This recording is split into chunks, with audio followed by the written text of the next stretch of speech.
তোমার চোখ দুটো যেন এক একটা গল্পের বই।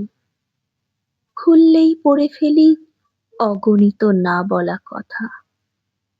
শব্দের দরকার হয় না তখন, তোমার চোখের ভাষাতেই আমি হারিয়ে যাই। এক একটা দৃষ্টি যেন অনন্ত প্রশ্ন। ভালোবাসো কি এখনো? এমন এক চুপচাপ আহ্বান।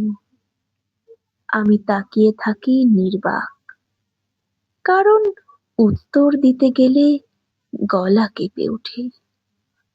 তোমার চোখের মধ্যে লুকিয়ে আছে অভিমান, অভিযোগ, মায়া আর অপেক্ষা।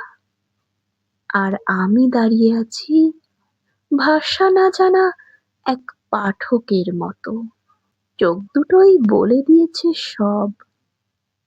তুমি আজও আমাকে ভালোবাসো, কিন্তু সেই ভালোবাসা এখন শুধুই চোখে আটকে আছে, কথায় নয়।